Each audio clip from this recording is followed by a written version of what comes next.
علامہ صاحب اکثر ڈرامائی کہانیوں میں بھی دیکھا ہے، روزمرہ کی زندگی میں بھی دیکھا ہے، ایک مسئلہ آپ کے سامنے بھی آفن آتا ہوگا کہ جی غصے میں میاں بیوی کے غصے میں بات اتنی آگے بڑھی کہ غصے میں طلاق دے دی،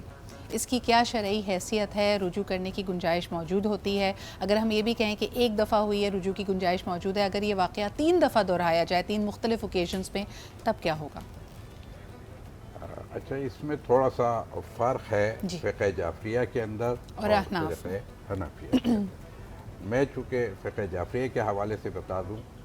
کہ فقہ جعفریہ میں تو یہ بات طے شدہ ہے، بلکہ اس میں بھی اہل سنت کے یہاں بھی تھوڑا سا فرق کے ساتھ ہے کہ ایک مجلس اور 2 مجلس کا فرق ہے، تو وہ ایک علیحدہ چیز ہے۔ لیکن میں صرف اتنا کہوں گا کہ فقہ جعفریہ میں تو یہ بات پہ بلا وجہ طلاق ہونے کی کوئی گنجائش ہی نہیں ہے، اس سے مختصر میں کر نہیں سکتا، یعنی غصے کی حالت میں دیے جانے والی طلاق یہ طلاق نہیں ہے۔ نہ کوئی بھی کام غصے میں جو کیا جائے اس پہ ویسے ہی ندامت ہے، تو ندامت والے کام کی اجازت بھی نہیں ہے۔ اسی طریقے سے اگر پھر وہاں پہ اور بھی شرط ہے، یعنی صرف یہ نہیں ہے ہمارے ہاں کہ اگر ایک دفعہ اپنے صیغے کو جاری کر دیا، یعنی طلاق کے صیغے جاری کر دیے، وہ الفاظ ادا کر دیے کہ جس کے ذریعے سے طلاق ہوتی ہے، تو اس کے لیے بھی 2 گواہ چاہیے، یعنی 2 گواہ نہیں، شرائط ہیں اس کی پوری، ایک ایسا نہیں ہے کہ اتنی آسانی سے طلاق نہیں ہوتی ہے فقہ جعفریہ۔ لیکن یہاں پر بات چونکہ روزے کے حوالے سے ہو رہی تھی اور غصے کے حوالے سے ہی ہے، تو دیکھیے یہ جیسے کہ ابھی قبلہ نے بڑا اچھا ایک واقعہ بھی نقل فرما دیا تھا کہ خود گھر کے اندر ہی امام زین العابدین علیہ السلام ہے، یہ امام حسن کے حوالے سے بھی روایت آئی کہ خاتمہ آئی اور وہ بہرحال وہ پانی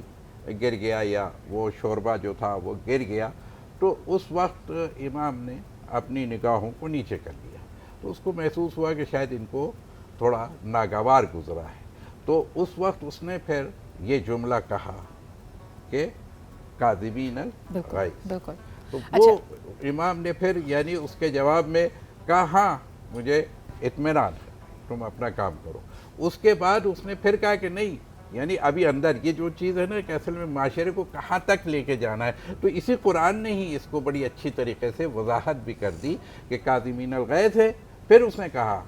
والعافین عن الناس، کہ معاف کرنے والے، ان کا میں نے معاف بھی کیا۔ اچھا یہ چیز ذہن میں لانا بہت ضروری ہے، دیکھیں ارتقاء معاشرہ کو تھوڑا سا، پھر اس نے ایک جملہ کہا، سوالات میرے پاس بہت سارے ہیں، وقت بہت قلت ہے، سوری علامہ صاحب، واللہ یحب المحسنین، پھر انہوں نے کہا میں نے تمہیں آزاد کیا، یہ جو 70 معافی ہے نا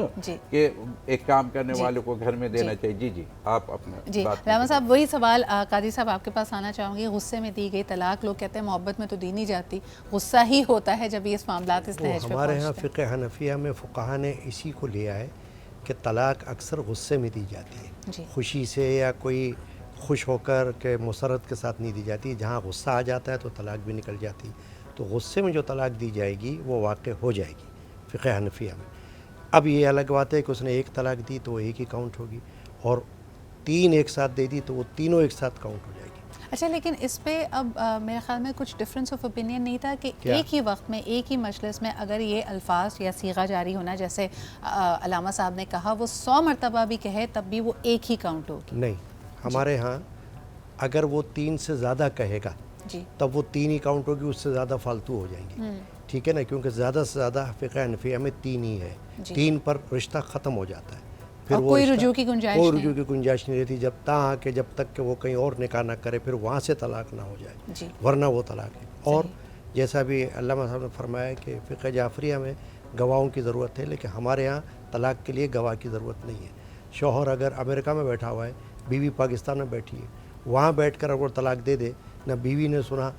نہ اس کے گھر والوں نے سنا، تب بھی طلاق ہو جائے گی، اس کے لیے کوئی گواہ کی ضرورت نہیں، کیونکہ طلاق کو فقہ حنفیہ میں شوہر کا حق قرار دیا گیا ہے، بس وہ طلاق دے گا تو طلاق ہو جائے گی۔ نہیں لیکن اگر دونوں کا اس کے اوپر ڈفرینس آف اوپینین ہو، یعنی خاتون کہے کہ اس نے مجھے طلاق دے دی اور کئی دفعہ مرد دے کر مکر جائیں، تب کس کی بات سننی چاہیے؟ اس کے لیے قرآن مجید میں حکم آ گیا ہے کہ ان کو حلف لیا جائے ان سے، وہ قسم اٹھا کر یہ کہے کہ اگر میں جھوٹی ہوں تو مجھ پہ اللہ کی لعنت ہو، یعنی وہ بھی یہ کہے، اچھا وہ بھی اس پر پھر چونکہ دونوں کا موقف ایک ہے، اسٹینڈ لے لیا دونوں نے اس بات پر، وہ کہہ رہا ہے کہ میں نے دیا، وہ کہہ رہے نہیں دیا، اور دونوں قسم بھی کھا رہے، تو پھر اس کو قاضی کو یہ حکم دیا گیا کہ وہ ان کی تفریق کروا دے، یعنی اس کو ختم کروا دے۔ وہ رشتے کو ختم کر دے. صحیح. اور ویسے بھی ایک بات بتاؤں آپ کو، بالفرض اگر لڑکی خود رہنا ہی نہ چاہے تو اس کے پاس تو حق ہے کہ وہ خلا لے لے. بالکل. بہت بہت شکریہ. ہمارے ساتھ قاضی صاحب موجود ہیں، علامہ صاحب موجود ہیں.